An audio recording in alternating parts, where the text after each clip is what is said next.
je vais poursuivre la présentation avec, dans ma présentation, en fait, 3 sujets. On va essayer de voir, en fait, le contexte législatif qui est applicable au renseignement personnel. On a beaucoup parlé de sécurité, de vulnérabilité d'information.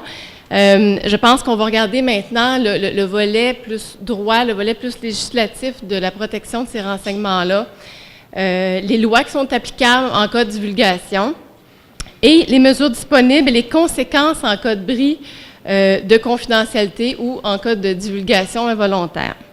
Donc, au Canada, la vie privée et la protection de renseignements personnels sont depuis longtemps considérés comme des droits fondamentaux. Ce n'est pas quelque chose de nouveau au Canada.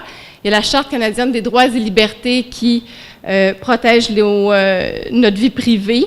Il y a la Charte des droits et libertés de la personne au niveau provincial, donc au niveau du Québec, et il y a notre Code civil du Québec qui contient également des dispositions pour protéger finalement la confidentialité des informations. Dans le contexte législatif, on va commencer par le volet fédéral. On a 2 volets au Canada, on a un volet fédéral et on a un volet provincial. Je vais commencer par le volet fédéral qui lui-même comprend 2 secteurs. Donc, un secteur qui vise le secteur public, soit la loi sur la protection des renseignements personnels, qui impose des obligations aux agences et aux ministères fédéraux quant au respect de la vie privée en limitant de façon précise la collecte, l'utilisation, la divulgation des renseignements personnels. Cette loi-là contient également une interdiction de façon générale de communiquer sans consentement de la personne concernée de l'information, sauf dans des exceptions bien déterminées à l'article 8. Toujours au niveau des lois fédérales, on a pour le secteur privé la loi sur la protection des renseignements personnels et des documents électroniques qui établit des procédures pour la collecte, l'utilisation, la divulgation des renseignements personnels par le secteur privé dans le cadre d'activités commerciales. Ce qui est important de savoir, c'est que dans cette loi-là, il y a une annexe à la fin de la loi qui comprend 10 principes qu'il faut, dans le fond, appliquer pratiquement au quotidien et qu'il faut avoir dans vos politiques de protection de la vie privée. On va retrouver ça souvent dans les sites web, par exemple. Protection de la vie privée, c'est un élément où est-ce que normalement on retrouve ces principes-là. Les 10 principes sont importants, le premier étant le plus important, qui est la responsabilisation, finalement, des entreprises quant à la gestion des renseignements personnels qu'ils gèrent. Cette législation-là est implantée par le gouvernement fédéral pour protéger les renseignements dans le secteur privé. Je pense qu'au point où on en est important de faire la distinction entre un renseignement personnel puis une information confidentielle. Un renseignement personnel, c'est toute donnée qui permet d'identifier ou de pouvoir identifier une personne directement ou indirectement par son nom, son adresse, une photo, son numéro de téléphone, son adresse courriel, son numéro de compte en banque. L'information confidentielle, ce sont les informations qui touchent directement une entreprise, c'est-à-dire ce secret de commerce, les informations sur des inventions, des méthodes, etc. Donc, une nuance à faire. La loi sur la protection des renseignements personnels et des documents électroniques, dans mon document, vous allez le retrouver toujours sous la notion de LPRPDE. On a des lois avec des noms à n'en plus finir aujourd'hui, donc on les réduit. En anglais, on lui donne un petit nom cute qui s'appelle PIPEDA. C'est plus facile à retenir, et puis c'est le vocabulaire que je vais utiliser pour le reste de la conférence pour vous expliquer au fur et à mesure, là, quand je reviens sur cette loi-là, ça va être PIPEDA. Donc, ce qu'il faut savoir, c'est que PIPEDA n'interdit pas aux compagnies canadiennes de transférer de l'information ou des renseignements personnels à l'étranger pour du traitement, mais elle les tient responsables de la protection de ces informations-là, même à l'étranger. Donc, vous avez une responsabilité, que ce soit ici au Canada ou dès qu'on transmet de l'information à l'étranger, sur l'information que vous communiquez. L'information. Et également, si l'entreprise prend des mesures disciplinaires contre un employé qui aurait divulgué de l'information, tous ces actes-là, ce sont des infractions à PIPEDA et qui peut encourir par procédure sommaire, par exemple, une amende maximale de 10 000 ou, par mise en accusation, une amende maximale de 100 000. Oui.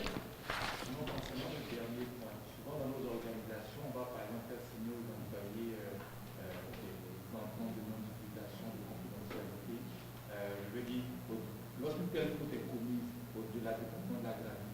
au-delà de la congédiement de l'employé, est-ce que justement c'est juste ce type de pénalité-là qui pourrait s'appliquer à l'employé? À l'employé, non. C'est habituellement si la compagnie donne une mesure disciplinaire trop sévère ou si elle donne une mesure disciplinaire parce que l'employé a divulgué de l'information à la commission, par exemple, sur une demande. À ce moment-là, si, suite à la divulgation, l'entreprise donne une mesure disciplinaire à l'employé, le congédie ou, lui donne d'autres punitions suite à ça, bien évidemment, l'entreprise peut être obligée de payer une pénalité ou des amendes parce qu'elle n'a pas le droit de faire ça. Elle n'a pas le droit d'empêcher finalement les employés de divulguer certaines informations si c'est à la demande. Préciser ma question, c'est pas Ouais. que l'employé divulgue l'information à la commission à une tierce. Dans un contexte, OK, je comprends.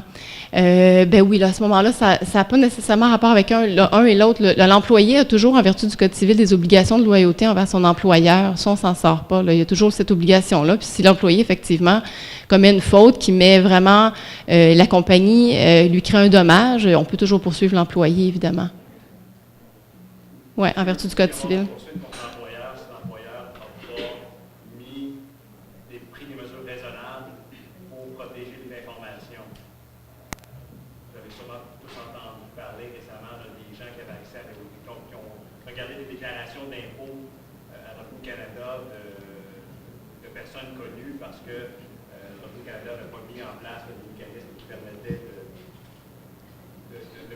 D'empêcher l'accès à ces informations-là.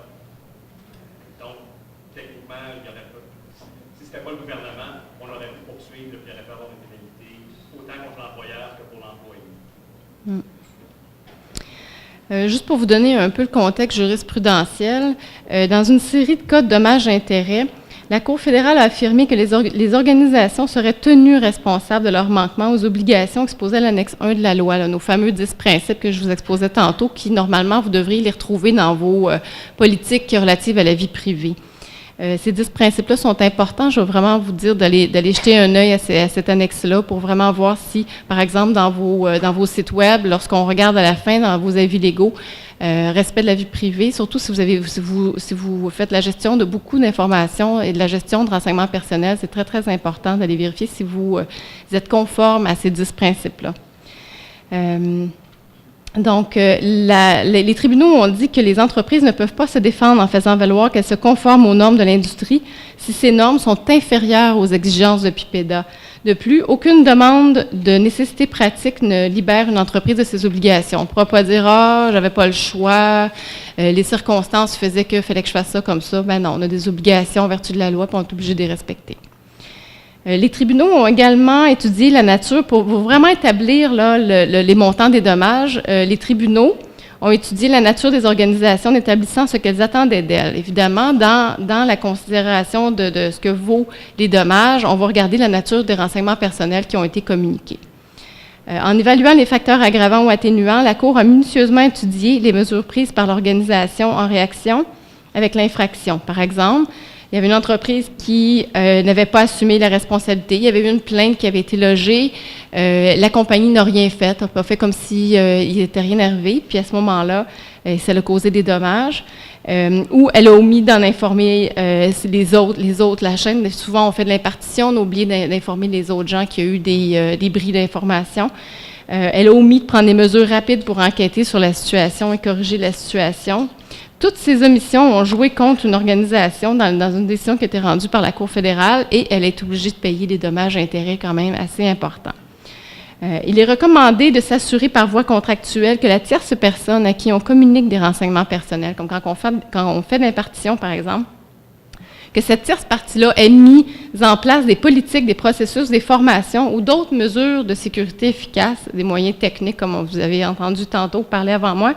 Les entreprises devraient se réserver le droit également, dans leur contrat, de vérifier et d'inspecter ces moyens-là pour s'assurer de faire une gestion de risque adéquate. Donc, quand vous faites signer un contrat avec quelqu'un à qui on a imparti des services, bien s'assurer, dans le fond, il y a des moyens de son côté pour protéger l'information qu'on va lui confier, et de deux, que vous avez le droit d'aller voir et vérifier les mesures qui sont mises en place parce que ça fait partie de votre responsabilité en vertu de PIPEDA.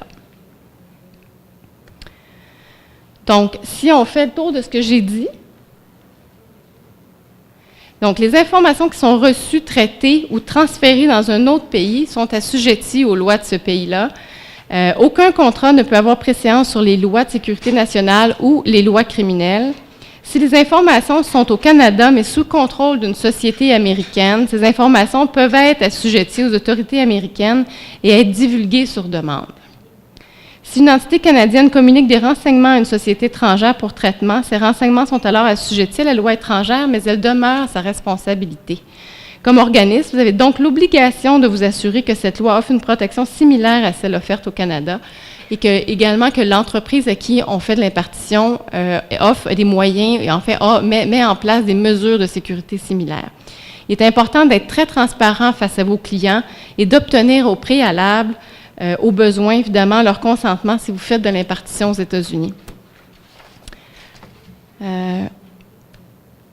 Évidemment, si une entité canadienne qui est contrôlée par des Canadiens n'envoie absolument rien en sous-traitance, ni n'a d'activité à l'étranger, mais ces informations ne peuvent être divulguées que selon les lois canadiennes qu'on a vues tantôt, donc en vertu de PIPEDA ou en vertu des lois provinciales. Et ou celle du pays d'où provient l'information. Je donne un exemple. J'ai des clients, je suis une société canadienne, j'ai des clients qui sont en France. L'information va évidemment ne pouvoir être divulguée qu'en vertu des lois canadiennes, mais également en vertu des lois qui ont lieu en Europe ou enfin en France. Donc, on bénéficie d'une protection, d'une sécurité additionnelle et d'un meilleur contrôle sur vos renseignements en faisant affaire avec une société, une entreprise canadienne pour le traitement, la conservation, la protection des données. Je sais que ça va à l'encontre du principe du monde global dans lequel on vit, puis on veut faire de l'impartition, puis on va aller chercher les meilleurs coûts possibles, mais actuellement, en fonction du contexte législatif, quand on conserve l'information au Canada, on a un meilleur contrôle dessus. Donc voilà, merci. Au Canada, il est possible d'obtenir des mandats de perquisition en vertu du Code criminel et de la loi sur le Service canadien des renseignements de sécurité. Et la loi sur l'impôt permet également l'émission de certains subpénats administratifs. Donc, on se retrouve un peu dans la même façon, mais la structure et les procédures sont différentes et ici, on peut les contester. Le Canada a adopté une législation similaire au USA Patriot Act, qui était la loi antiterroriste en 2001, mais cette loi-là avait une clause d'extinction, puis elle n'a pas été renouvelée, donc elle n'est plus applicable. Ça, c'était suite aux événements, évidemment, là, du 9/11. Maintenant, on va voir un peu les lois qui sont applicables au Canada. Les organismes privés doivent divulguer des renseignements personnels de leurs clients aux autorités et aux agences de sécurité nationale, mais seulement si l'agence a l'autorisation légale ou judiciaire. Les autorités et agences de sécurité nationale étrangères doivent faire autoriser leurs demandes d'information par un juge avant de les exécuter. Donc, vous avez une certaine protection au Canada de ce fait-là. L'obligation de divulguer des renseignements aux autorités se retrouve dans deux lois canadiennes différentes, soit entre autres le Code criminel et la loi sur les services canadiens de renseignement de sécurité. Selon le Code criminel, un juge peut autoriser l'émission d'un mandat de perquisition lorsqu'il est convaincu qu'il existe des motifs raisonnables de croire que dans un édifice, un réceptacle ou un endroit, il y a un ordinateur qui contient des informations, des documents relatifs à une offense criminelle qui a été commise, qui est soupçonnée de l'avoir été, qui offrira une preuve quant à la perpétration d'un crime, ou qui divulguera finalement l'endroit où une personne est soupçonnée d'avoir commis un crime ou qui pourrait être utilisé à des fins de commettre un crime. Toujours selon le Code criminel, un juge peut ordonner à une personne de produire des documents ou copies certifiées de ceux-ci ou de l'information, ou peut même leur demander de préparer des documents basés sur de l'information et des faits existants. Évidemment, le juge peut ordonner ça s'il a des motifs raisonnables de croire qu'un crime a été commis ou sera commis. Il est important de savoir qu'au Canada, on a un projet de loi, le projet de loi C-30, qui va modifier le Code civil. Ce projet de loi-là est en attente d'approbation au Parlement. Il prévoit des motifs raisonnables de soupçon au lieu des motifs raisonnables de croire. Donc, ça va élargir un peu le pouvoir des policiers d'obtenir des mandats de perquisition. Oui. On peut contester devant les tribunaux. On peut contester devant les tribunaux, effectivement, ces demandes d'information. Si je prends exemple, on est la compagnie qui devrait faire les transactions de clients qui est soupçonné, puis la police arrive, puis toute la gang, je peux rien contester là. Vas-y, Martin. Martin, c'est un collègue? Martin Boilly, je suis Ouais. un collègue. Essentiellement, dans ce cas-ci, vous appelez votre avocat et vous faites faire la saisie en vertu d'un sceau. Ouais. Donc, la police va prendre les informations, va prendre vos ordinateurs, vos banques de données, mais vont être mis à un juge. Et là, vous avez une certaine période de temps, dépendant de quelle loi, vertu de quelle loi la saisie a été faite, le mandat a été fait. Et là, vous allez dire, vous allez avoir accès au motif en vertu duquel le mandat a été émis. Et là, vous pouvez argumenter devant un juge si, pour quelle raison, c'est pas pertinent. le mandat ne devrait pas être exécutable. Donc, il y a toujours un contrôle judiciaire qui est fait avant que les autorités puissent avoir accès à cette information-là. Alors, aux États-Unis, ce week-end... Excusez la question. Non, mais aux États-Unis, c'est un peu le contraire, où c'est la théorie du dentifrice. Les autorités américaines prennent accès à l'information, et une fois qu'ils ont les informations, là, vous pouvez contester le mandat, mais ils ont déjà les informations. Et rentrer du dentifrice dans le sud, une fois qu'il est sorti, c'est un peu difficile. Alors, qu'au Canada, on a une protection au préalable. Autre élément, c'est qu'au Canada, on a le droit de dire à la personne de qui les informations ont été saisies que les informations à son sujet ont été saisies. Donc, elle aussi, elle peut contester le mandat, à moins que, pour des raisons de sécurité nationale, le juge, quand il a émis le mandat, va dire qu'on appelle un gag order, on ne peut pas être en mesure d'aviser cette personne-là. Donc, à ce moment-là, la personne qui est saisie peut seulement aviser son avocat des faits de la saisie. Mais c'est très, très rare et ça va prendre vraiment des motifs très graves pour contrevenir à un droit garanti là, par la Charte canadienne ou la Charte québécoise des droits aussi. Bienvenue. Donc, non, ça va, Martin. Merci de ton intervention. On va passer à la deuxième section donc, de la présentation, soit la divulgation des renseignements demandés. La possibilité que les autorités américaines aient accès aux renseignements personnels des Canadiens a fréquemment été soulevée depuis l'adoption du USA Patriot Act en 2001. Selon le USA Patriot Act, les organismes privés ne peuvent pas informer leurs clients qu'ils ont divulgué aux autorités de l'information des renseignements les concernant. Il n'existe aucune législation à cet effet dans les lois canadiennes pour le moment, mais un juge peut, lorsqu'il émet une ordonnance, interdire la divulgation. Toujours notre projet de loi C-30, modifiant le Code criminel, stipule qu'un juge peut émettre une ordonnance de non-divulgation afin d'empêcher une personne d'informer ses clients qu'elle a transmis de l'information aux autorités si, à la lumière des motifs raisonnables, le juge croit qu'une divulgation pourrait mettre en péril le déroulement d'une enquête sur un crime. Au Canada, il y a également des ordonnances secrètes des tribunaux. Donc, les autorités canadiennes ont le pouvoir similaire en vertu de la loi sur le Service canadien de renseignement de sécurité. Il faut juste savoir qu'ici, on parle vraiment au Canada de sécurité et en matière criminelle, permettant l'émission d'ordonnances secrètes de tribunaux, autorisant le service d'intercepter des communications ou d'obtenir tout objet ou document mentionné dans le mandat. Les tribunaux peuvent également, on peut également obtenir là, des mises sous écoute sans mandat. Tantôt, je parlais des lettres de sécurité nationale aux États-Unis. Au Canada, ce n'est pas quelque chose qui existe. On n'a pas de lettre de sécurité nationale sous régime des lois canadiennes. Les autorités canadiennes peuvent obtenir de l'information au moyen de mandats permettant de les produire. Une ordonnance de produire oblige le détenteur de documents à les livrer ou les rendre disponibles à certaines personnes, telles que les autorités, pendant un certain temps. Ce mandat peut également être sous forme d'une ordonnance de préservation d'informations, comme le prévoit la loi de l'impôt sur le revenu et la loi sur la concurrence. Donc, comme on le mentionnait tantôt, il y a toujours moyen de contester les demandes d'information au Canada. Il y a quelques exceptions où est-ce qu'on ne peut pas le faire, c'est-à-dire, par exemple, en matière criminelle ou en matière de sécurité nationale, il y a certains cas où est-ce qu'on ne peut pas contester, pour des raisons évidentes, là. Donc maintenant, voyons au niveau de l'aide internationale pour les autorités étrangères. Est-ce que les États-Unis ou d'autres pays pourraient demander au Canada de les aider dans ces demandes d'information-là? Ce qu'on sait, c'est que le Canada a signé plusieurs ententes internationales, là, des traités d'entraide judiciaire, par exemple, en matière criminelle, selon lesquels il reçoit des demandes d'autorités étrangères pour les aider avec l'application de leurs lois domestiques. Toutes les demandes d'aide à l'obtention de renseignements personnels doivent être légales et approuvées par les autorités canadiennes. Il existe essentiellement 5 types d'aides obligatoires selon les ententes précitées. Là. Puis c'est par exemple, la récolte de preuves, prêt de pièces à conviction, transfert de prisonniers, fouilles, saisies, etc.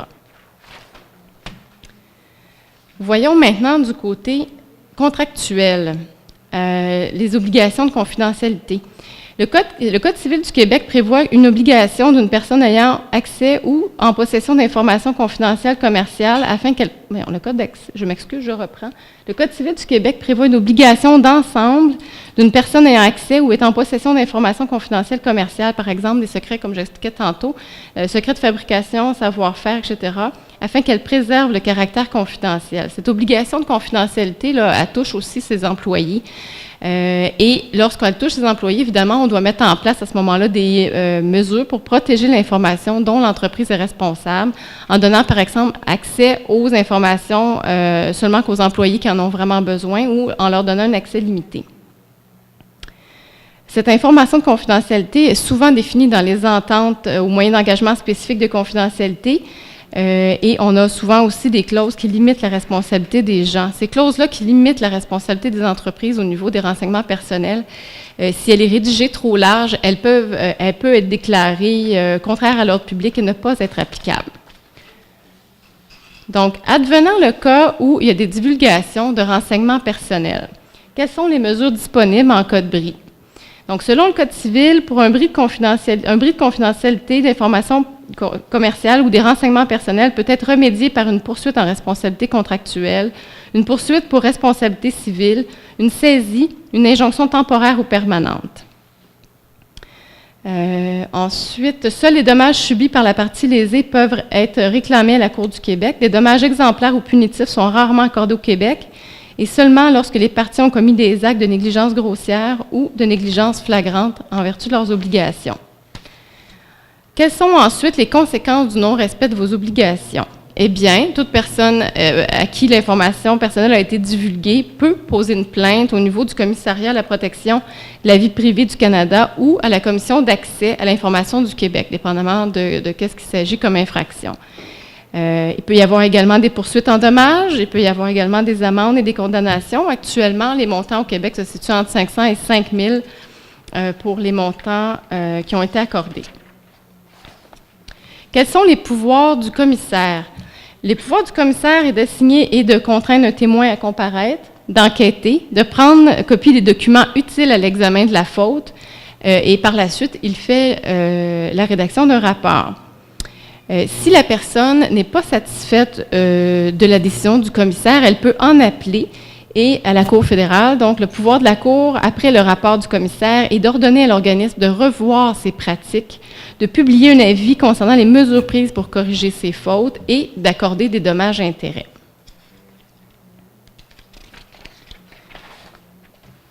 Donc, le commissaire à la protection de la vie privée du Canada ne dispose pas de pouvoir d'accorder des montants en dommages et intérêts lorsqu'une plainte est fondée. Toutefois, la Cour fédérale peut imposer des dommages et intérêts contre les organismes fautifs.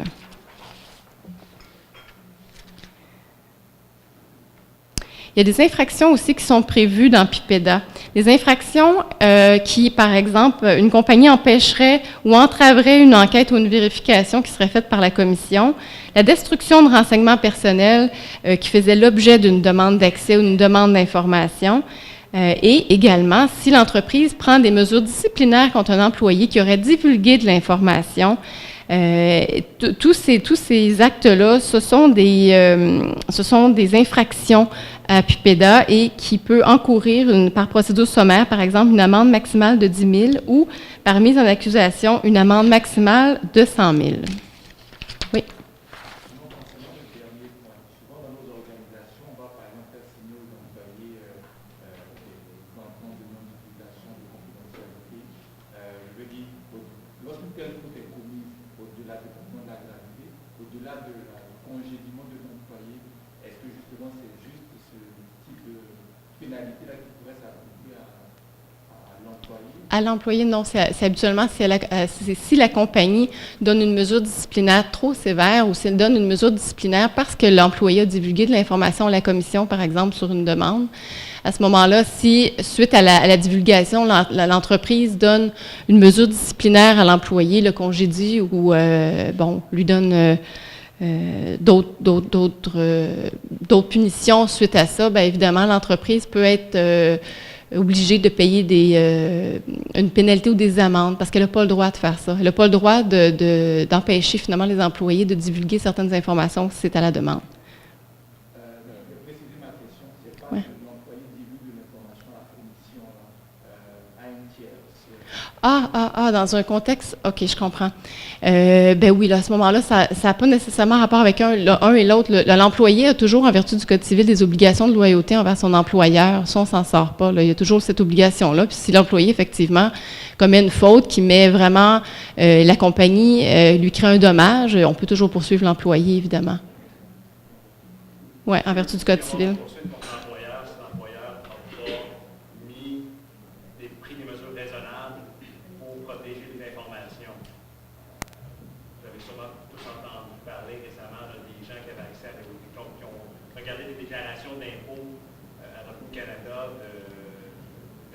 Connu parce que Revenu Canada n'avait pas mis en place le mécanisme qui permettait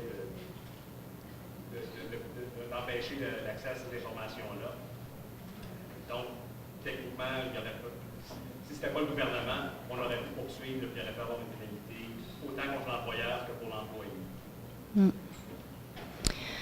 Juste pour vous donner un peu le contexte jurisprudentiel, dans une série de cas de dommages-intérêts, la Cour fédérale a affirmé que les organisations seraient tenues responsables de leur manquement aux obligations exposées à l'annexe 1 de la loi, là, nos fameux 10 principes que je vous exposais tantôt, qui, normalement, vous devriez les retrouver dans vos politiques relatives à la vie privée. Ces 10 principes-là sont importants. Je vais vraiment vous dire d'aller jeter un œil à cette annexe-là pour vraiment voir si, par exemple, dans vos sites web, lorsqu'on regarde à la fin, dans vos avis légaux, respect de la vie privée, surtout si vous faites la gestion de beaucoup d'informations et de la gestion de renseignements personnels, c'est très, très important d'aller vérifier si vous êtes conforme à ces 10 principes-là. Donc, les tribunaux ont dit que les entreprises ne peuvent pas se défendre en faisant valoir qu'elles se conforment aux normes de l'industrie si ces normes sont inférieures aux exigences de PIPEDA. De plus, aucune demande de nécessité pratique ne libère une entreprise de ses obligations. On ne pourra pas dire « Ah, j'avais pas le choix, les circonstances faisaient qu'il fallait que je fasse ça comme ça. » Ben non, on a des obligations en vertu de la loi, puis on est obligé de les respecter. Les tribunaux ont également étudié la nature pour vraiment établir là, les montants des dommages. Les tribunaux ont étudié la nature des organisations en établissant ce qu'elles attendaient d'elles. Évidemment, dans la considération de ce que vaut les dommages, on va regarder la nature des renseignements personnels qui ont été communiqués. En évaluant les facteurs aggravants ou atténuants, la Cour a minutieusement étudié les mesures prises par l'organisation en réaction avec l'infraction. Par exemple, il y avait une entreprise qui n'avait pas assumé la responsabilité. Il y avait eu une plainte qui avait été logée. La compagnie n'a rien fait, n'a pas fait comme s'il n'était rien arrivé. Puis à ce moment-là, ça a causé des dommages. Ou elle a omis d'en informer les autres, la chaîne. Souvent, on fait de l'impartition, on a oublié d'informer les autres gens qu'il y a eu des bris d'information. Elle a omis de prendre des mesures rapides pour enquêter sur la situation et corriger la situation.